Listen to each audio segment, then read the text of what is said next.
Going to start today's Daf Yomi on the top of 74a. There's a Gemara for you right there, Moshe. So on the top of 74a on the top line. So it says Rava, Hani Bei to us.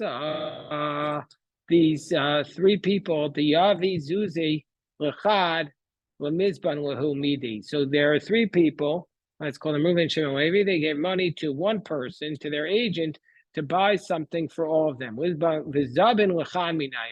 So he has a close relationship with one of them, and he says, "I'm just buying it for one." No, Zabin Lakulu. They all gave you $20, and you went out and you bought a nice watch. So we're going to say no. It goes to all of them. It doesn't just go to one of them. So then the Gemara says, "V'lo Amran." When do we say this? Only Delo Sar v'chasim inish lechude, where all three of them didn't give it, each one their own envelope to him. Aval tsar v'chasim in inish lechude, meaning where he put all the money together. Then if he buys something with it, it's like he bought it for all of them. But if tsar v'chasim inish lechude, but if they each gave him their own envelope, like they each put in their own bag, then whoever envelope he used, he bought it for that person, and the one who he didn't. Okay, now another statement that Rav Papi says in the name of Rava, Hai situmta kanya. A situmta is a valid method of acquisition. So as the background, we've been discussing through the whole previous tractate and through this tractate that there are different forms of making what's called a kinyan, an acquisition, a kinyan. Now, how do we make a kinyan? Usually you pull it to you pick it up, you make a proprietary act, but now Rav Papi is saying in the name of Rava that a situmta is also a valid form of kinyan. Rashi says a situmta is when the shopkeepers would go into the wholesaler and they would make a mark on the barrel that they're going to buy. Technically speaking, they didn't pick it up, so it might not be valid. But that's the minhag. That was the practice of what they used to do business in those days. Rabbeinu Hananel says it was a handshake. At the end of a deal, when they did a deal, they would shake their hand and say the deal is done. So this is a valid form of situmta. This is the practice that they did business with in those days that can acquire something. Gemara says, what's this regular, why is this halacha? Rav Chabibi says, l'miknaya mamish. Rav Chabibi says that this is a valid form of acquisition to actually acquire something. Rabbanan amri l'kibui alei misha para. The Rabbanan say, no, it's just to it's not an actual form of acquisition, but it's saying that if you go back on it, you get the curse we've been discussing, that somebody who reneges on a deal that it wasn't officially done, but you had in good faith entered into it and you had done sort of things that you had full expectation that be binding, then you get the curse called Misha Para, that the God who pays back people will pay you back. And the halacha is that you get this curse of Misha Paro. And in a place where it was an actual kinyan, it's an actual kinyan. This, even though there's not that much lumdis on this piece, this is probably the most relevant aspect of the whole chapter, because this is the way we do business today. You do business with a credit card, or you send them a PayPal, or you send them a Venmo, or you just sign a check. Where's the kinyan? How have you acquired it? So no, that's the way you do kinyanim today. That's the way you do business today. Therefore, it's a valid kinyan. So now we had said in our Mishnah that you cannot basically do what's called a future contract, where you give money for something and you're going to take it later. Like I'll give you $100 for apples, and I'll take it 3 months from now, the apples, because then the apples could go up in price. And then it's a form of interest. The only way you could do it is in one of two things. If either the person has the apples in his possession at that moment, or if there's a fixed price. So what does it mean if the apples are in his possession? If the item is in his possession. So let's say it's in his possession, but it's not in its finished state yet. So therefore, Rav says, Mechusar Shtayim Posek, if it's almost in its finished state, but you need to do 2 acts in order to get in its finished state. We'll see what those 2 acts are. Then you can do this type of transaction of acquisition, where it's shalosh. If you need to do 3 actions, no posik, you can't do it. Ushmul amar bidei adam afilu meya. If it's a human type of action needed, then even if it's as many as 100 acts, whereas b'yidei shamayim, or if it's from heaven, like you require it to rain, then even afilu achas einu posek, even one action is not sufficient. So now we're going to basically spend the rest of the daf, or the chunk of this amud, discussing what are the actions that you're missing that are necessary to complete it, which is considered like it's in your possession. So now posek imo al gedish. So a gedish is when you have the crops in your field, then you're allowed to say that it's sold to him for future contracts. The Gemara says, but how could that be? How could our Mishnah say that? You're missing the following. Mishta b'chama, when you harvest the wheat, it's not enough to say it's done. What do you still need to do at that point? You need to send it into the sun. But mevash, you need to dry it out, because you can't thresh wet grain, and you need to meidash, you need to thresh it, umidra, and you need to winnow it. So the Gemara, so that you need three actions. So the Gemara says, could go into shada b'chama v'yavish. It's already dry, so therefore it's only two actions. Well, Shmuel the Amar b'dei shamayim afilu achas, and Shmuel says if it's required from heaven, even one thing is too much. According to that, ain't no posek. According to Shmuel, who says that you need one, you can't even do it. So the Gemara says, v'mechusar. So the Gemara says, and according to Shmuel, it says that if you even need one action, it's insufficient. V'mechusar midra, you're missing winnowing. The way you used to winnow is they would throw up the grain in the wind, and it would separate the berry from the chaff. So if that's the case, or from the bran. So the Gemara says, well, if that's the case, even if that's all you're missing, according to Shmuel, it shouldn't be a valid method of transaction. So the Gemara says, Avshar b'nefavasa. No, you could winnow through a utensil. So therefore, it's possible to do it through a man, so it's sufficient. And then our Mishnah said that if you want to harvest, if you want to do a future contract for the grapes, as long as it's in the vat, it's okay. The Gemara says, now again, this highly technical activity, but it's missing v'mechusar michmar. So it's missing the michmar. Michmar is when they would put all the grapes together in the vat, so that they would warm up with each other and thereby ripen.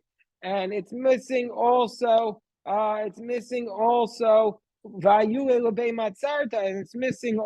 putting the grapes in after they put it in the first container, they put it in the second container, which is called a gat. I thought maybe it's the kuv. I'm not sure exactly how you translate it.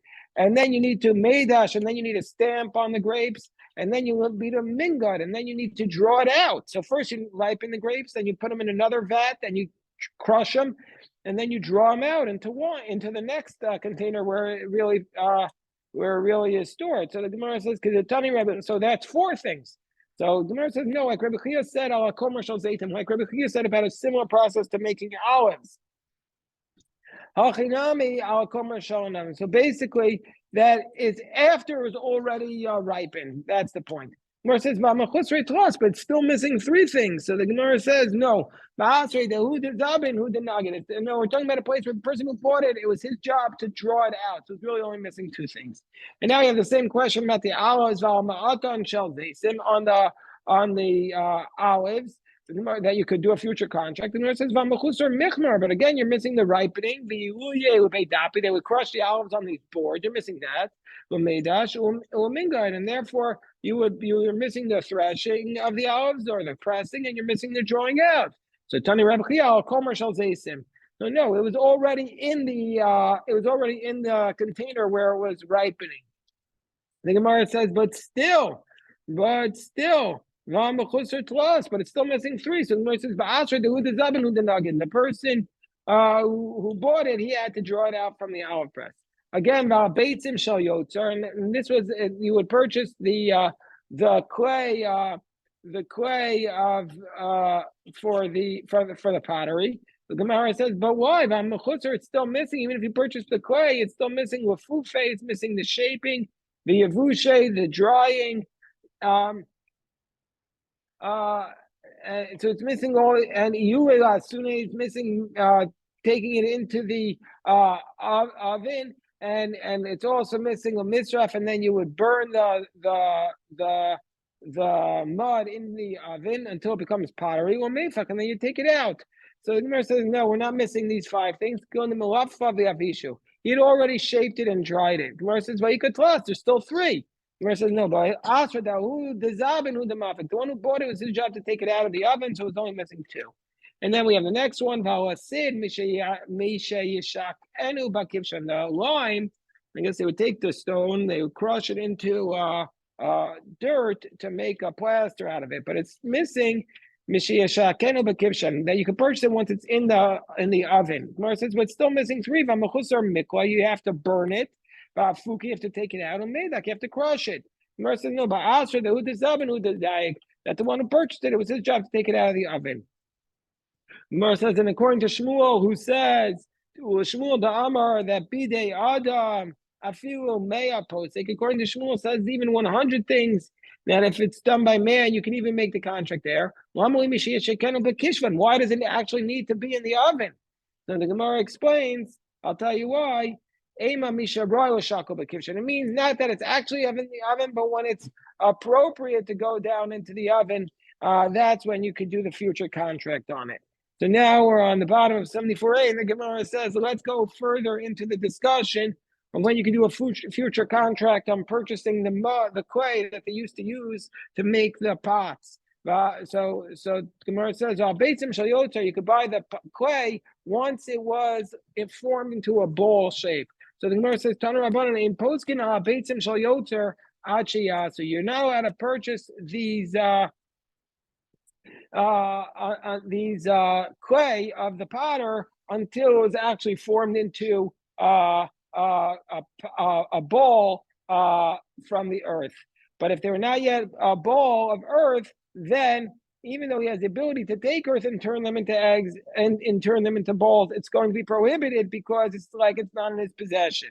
So that's the position of Rabbi Meir. I'm Rabbi Yossi, but Rabbi Yossi says, when do we say that you're not allowed to make a future contract on pottery unless it's formed into a ball? That's ba'afar lavan. That's with white earth, because since this is rare, it's not going to be considered like it's in his possession. But where there's the ubiquitous black earth, could go in Kfar Chananya v'Chavrisel or Kfar Shikin v'Chavrisel, Poskin, whereas the ubiquitous black earth, then even though this guy doesn't have it, the other guy has it, so therefore you can make the acquisition. Indeed, a Maimar will give the money for the future contract from the moment that they brought the earth into the possession, even though they didn't make them into the bowls. Come on. Who is this like? Rabbi Meir, like Rabbi Meir, who says, here, guy, Meir is giving you, I don't know if there's another one there. We have to look. So he says, from the moment we come into his possession, even though he didn't make them into balls yet. Come on. Who is it like? Ika Rabbi Meir. If you want to say it's like Rabbi Meir, Rabbi says no good. Amar Hachi, so they have to be made into the balls yet. Ika Rabbi Yossi, Amar he allowed it even before it was in his possession. So who's that like? So the Gemara says, "Oh, Rabbi Yossi, it's like Rabbi Yossi, because we're saying the Asrei, the Meimar Ashik Afra,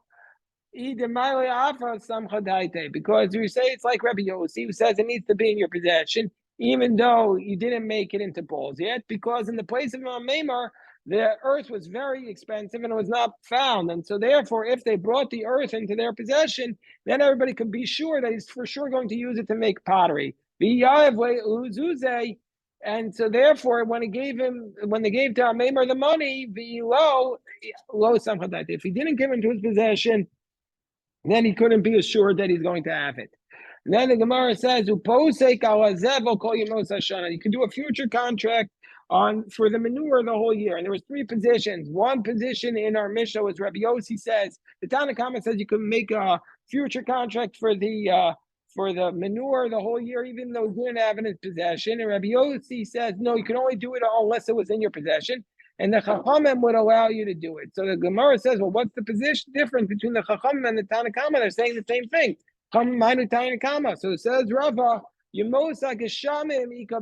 difference is the rainy season, where according to the Chacham be okay.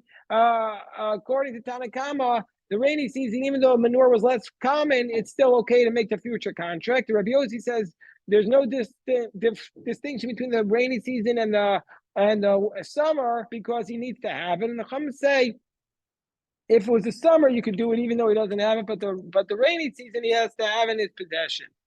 So okay, now we said that when you do a future contract, he has to have it in his possession, but you can. But the Tanna Kama says you have to stipulate that you could stipulate that I'm only going to do this deal if the thing I'm purchasing goes up in price. But if, let's say, the apples I want to buy, I'm giving you the money now, I'm going to get them 3 months ago, let's say they drop in price, then you could stipulate I don't want to take it because I'm not accepting the risk upon myself. I'm only accepting the possibility of a gain. Whereas Rabbi Yehuda says, no, only if you stipulate it, but if you don't stipulate it, it's no good.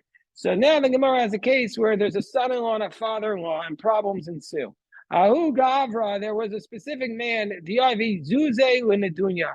There's a specific man, basically, Debe Chamua.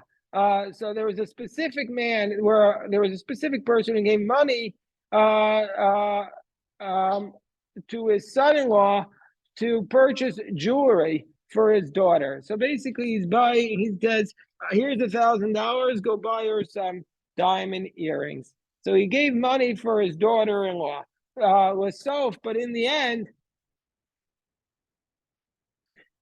what happened was, Zal Nadunya, the price of the jewelry went down. The son-in-law didn't go out right away and buy it. He waited. And now, in the meantime, the price of the jewelry went down. And so now we have an issue here. So in the end, the price went down. And so now the person, the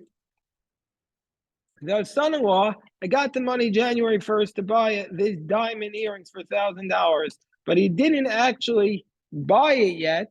And now he gave him the money, and he says, you're going to have to give me basically he gave the diamond dealer the money, and he says, give me these earrings on March 1st. But by that point, those earrings were not worth $1,000 anymore. They're now only worth $800. Was so Zal Nadunya. In the end, the earrings went down in price. The jewelry went down. And now the father-in-law wants to go back on it because the son-in-law wants to go back because his father-in-law says, I don't want to buy this jewelry for $800. And the seller says, no way, you gave me the money, I'm giving you this jewelry. So what happens? So also a kamei to Rav Papa, so they came to Rav Papa. Rav Papa says, if you said to him that if they go down, then give it to me.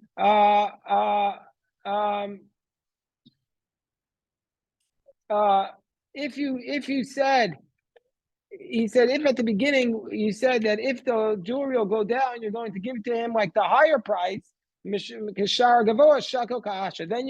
get that value of what they're worth at their higher price. But if you didn't make this stipulation, like Rabbi Yehuda in our Mishnah, shako kamikar, then you have to go back for the price that you bought them for at the $1,000 price. So Amrle Rabbana Rav Papa, Vilo Pasik, shako meikara. But even if you didn't make this stipulation, it's still mosninu, it's still just money. Umos lo kanu, and we've already established that money is not a method of acquisition. That money is just a placeholder. It's not a method of acquisition.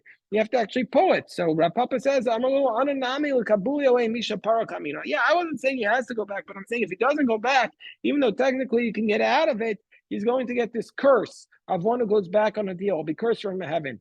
Now, if he stipulated, I'm only going to get at the higher price, then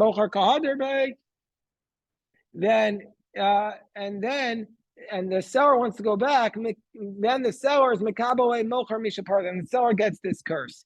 The low pasak, but if he didn't make the stipulation and the lokeach kader and the purchaser wants to go back, mekabel lokeach mishapar, then the purchaser is going to get this curse of the one who cursed.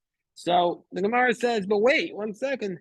We remember we have to remind ourselves of what we did back on 44a, that the Chachamim say that if you just give money for something, it's not a valid purchase. But Rabbi Shimon says if you just give money for something, then from the seller's perspective, he has the right to declare it a valid purchase, but the purchaser doesn't have the authority to declare it a valid purchase. But according to Rabbi Shimon, the seller has the right to say it's a valid purchase once he gets the money.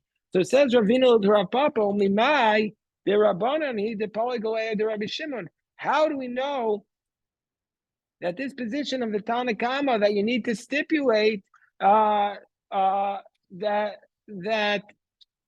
you need to stipulate that that I have the option to go back. How do you know that's like the Rabbanan who argues with Rabbi Shimon? Damri Maos Lokanu, who say, how do you know it's like the Rabbanan who say that the money don't acquire at all?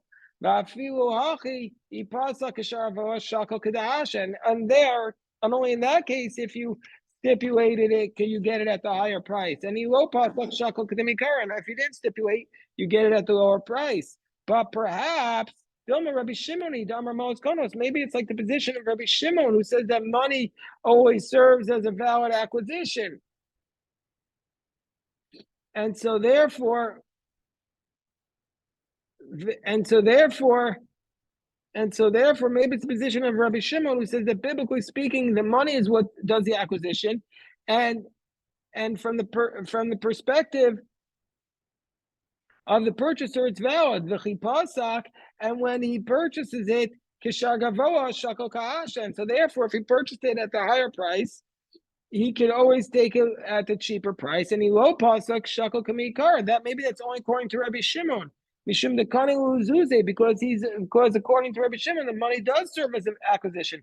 Although Rabbanan, both according to Rabbanan, bein pasak, bein low pasak shakal kiyashav. According to Rabbanan, whether or not he stipulated, he can only acquire like now.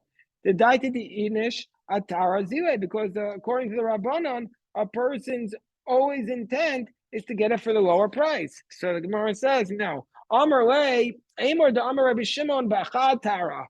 Maybe when Rabbi Shimon said his position that money serves as a valid acquisition, and the purchaser cannot go back, that's only if there was one price. But trade tari, but where the price changes, miyamar, Rabbi Shimon doesn't say that. So the Gemara says, Baruch atah l'mochom shakol miyam dvaro. The Gemara says, because if you wouldn't say that position, we would say Misha Parabo Okech or Rabbi Shimon Leisle. Then actually, Rabbi Shimon would never have any case in where the situation of Misha Para applies, because according to Rabbi Shimon, it doesn't make sense that the purchaser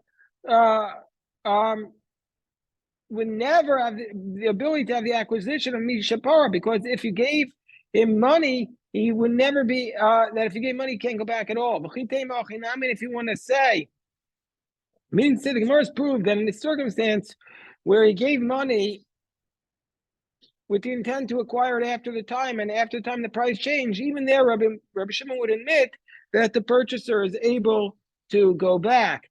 Because if you wouldn't say that the purchaser could go back on that case, Misha Parabo Rabbi Shimon Leisli would never have such a case. I mean, if you would say that's the case, but Tanya, Rabbi Shimon himself agrees that there is this concept of Misha Para, because Rabbi Shimon says even after he goes back from the sale, even though that's the halacha, Misha Para. Chum say that you have this problem of you're going to be getting the curse. It doesn't matter if you're the purchaser or if you're the seller. You have this ability. You're going to be under this rubric of this curse. Rabbi Shimon says that there's this curse of Misha Para that he's not allowed to go back. That's when is only the price never changed. But where the price changed, then Rabbi Shimon didn't say you can't go back, and he would admit to the position of the Chachamim that you're allowed to go back. And there, however, you go back under the circumstances of Misha Para, that you get cursed. But we have a different case. Why did Ravina say that the son-in-law gave the money for the jewelry for his father-in-law? He can't go back on it if the jewelry goes down unless he accepts upon himself this curse of Misha Para. He should anyway learn that the son-in-law cannot go back. The shliach shavi meikar, the father-in-law made him his agent, and so therefore, since his father-in-law can go back, and he doesn't want him to buy it for this price, why would he get this curse? Another son-in-law is basically a merchant. He's buying back and forth, so it's not an issue. And now we go to the next Mishnah, and this next Mishnah is going to lead us onto the last stop of this whole chapter about interest. And then we're going to do that Mishnah now, but then this last page of interest, and then we will have completed, God willing, thanks to Hashem Yisparach, this very, very special chapter called Ezu Neshach. So now the Mishnah says, Malva Adam Es Harisav, Chitim Bechitim Lazera of a. This is the concept we have many times in our chapter, that you're not allowed to lend money, you're not allowed to lend wheat and then get paid back in wheat, because it's very easy for it to turn into interest. Because if the wheat goes up in value, then it'll be rabbinic interest, because even though you gave him 1 barrel of wheat, but now the barrel of wheat is worth 10% more. So that's interest, but it's only called rabbinic interest because it doesn't necessarily, it's not Nikolai, and it's not necessarily visible as interest. But so even though you can't give wheat and get back wheat as a repayment of your loan, what you are allowed to do, says our Mishnah, is if the person is your sharecropper, then you can give him wheat with zera, for seed, because then you're allowed to give him wheat and he'll pay you back wheat if the wheat you give him is for planting, because then it's like you're giving him an improvement in the infrastructure. So that's not a form of a loan, that's an improvement in the infrastructure. So if you're giving him wheat to plant and you're the owner of the field, that's not a form of interest. Of a loa echol, not to eat. So Shaya Rabbi Gamliel, and the reason why they had to say this is because Rabbi Gamliel, we find this several places in Shas. Rabbi Gamliel was the Nasi. He was very wealthy, but he was also the leader, and he was strict upon himself. So even though this was permitted, Rabbi Gamliel took upon himself a strict behavior and didn't do it. What would he do? Malves Arisa Chitim Bechitim Lazera. He would lend the seeds to his sharecroppers to plant, and Biyoker, he would left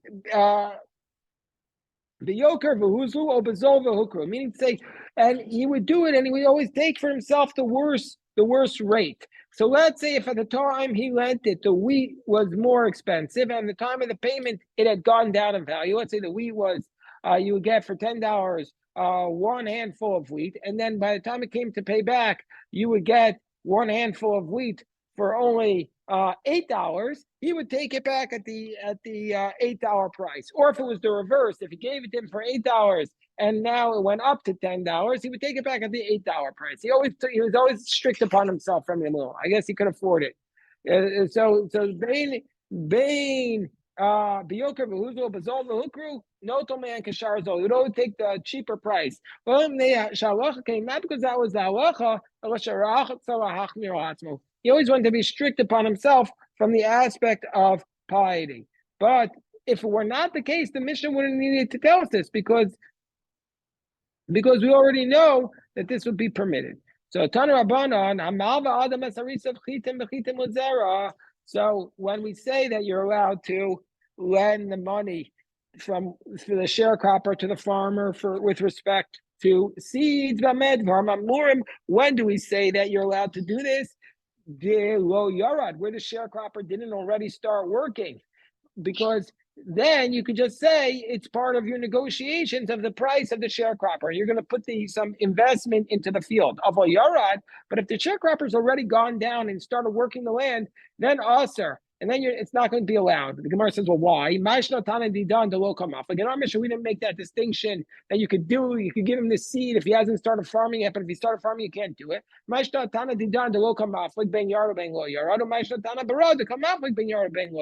why does this Baraisa draw such a distinction, but the author of our Mishnah doesn't? So Amarava, Rav Idi Asber Nile. Rava says, Rav Idi explained to me, but Asr the Tana Didan, in the place where and the author of our Mishnah, the custom was Arisa Yahiv Bizra, that the sharecropper would give the seeds for the field, and so therefore Bein Yarad or Bein Lo Yarad, Kamado Yav Bizra Matzi Misalkle. So since it was talking about a place where the sharecropper's responsibility was to plow the field, and so therefore the law was whether or not he started working the field or whether or not he didn't work it, as long as the sharecropper did not put the seeds in, then the owner of the field had the right to remove them. And so therefore, when the owner of the field agrees to lend him the seeds and he stipulates that he has to return them after the harvest, that's not a loan, but rather it's kikanachas lavatzir or mehachi kanachas. It's like the sharecropper was going down with the intent to basically negotiation of the price. It's basically built into the price. But in the place of the Brisa, then in that place, Mari Ara Yav Bezra, that the owner of the field had to give the seeds. And so therefore, Lo Yarad, if he didn't go into the fields yet, Matzi Misalkle, then the owner of the field can remove him because he didn't put anything into it yet. And so therefore he can make the stipulation. But once he went into it, he's already put in his fields. And then so if he went in, they can't remove him, then he's not allowed to do it anymore. Tan Rabbanan, Omer Adam Chavero, a person can say to his friend, we'll just finish up to the mission, and then we'll stop for the day. A person can say to his friend, he says, he could say to his friend, let me borrow a bushel of wheat at the following price. But let me borrow a kur chitin, let me borrow a bushel of wheat. According to, let's say, $10 in the marketplace. Meaning to say, let me borrow wheat and I'll pay you back $10. And whether the wheat goes up or whether it goes down, he has to give him this $10. But if afterwards it goes down, let's say says, give me the bushel of wheat for $10, but then the wheat goes down to $8, no saying low chitim. But if it goes down, you have to give me the wheat, not the cash. Bukru, no saying to mayim. But if it goes up, then you have to give me the money. Okay, so now we have a problem. He says, you're allowed to do this. He says, let me borrow a bushel of wheat. If it goes down in price from now, I'll give you the bushel. If it goes up, I'll give you $10. That's the price we're establishing. I'll give you $10 for it. So the Gemara says, why, if it goes down, can he give him the wheat? He established he's going to give him the $10. He should have to give him the cash. And now if he's giving him the wheat, he's actually giving him less than $10, and that's a form of interest. The Gemara says, Amrav Sheishes Hachikamar. In low cuts, that's if he didn't establish a price, then Huzlu no Tachitav. And then it goes down, he can give him the wheat. But if he established a price, but on Hukru, no saying the man. But if it goes up, he has to give him the money because otherwise he can't give him the wheat because then it's a form of interest if it goes up in value, because that'll be straight, like we said, seah b'seah. Okay, so tomorrow's daf yom we're going to see some basically practical applications of interest, because if you think about this, let's say a person comes to you and says, can I borrow a loaf of bread or an onion? Well, that's technically speaking interest. Also, one applications, let's say you borrow your friend's car, right? And he says, okay, you can borrow my car, and there's a half a tank of gas in it. And then he puts back another half a tank of gas. That could be a form of interest, especially if the gas price goes up. So tomorrow's daf yom is going to talk about why maybe you don't have to be worried about that. Could imagine that everybody does that. You borrow the car, you return it with the same amount of gas, or sometimes you even return with a full tank. Is that interest? All right, we'll stop here for the daf. Shkoyach.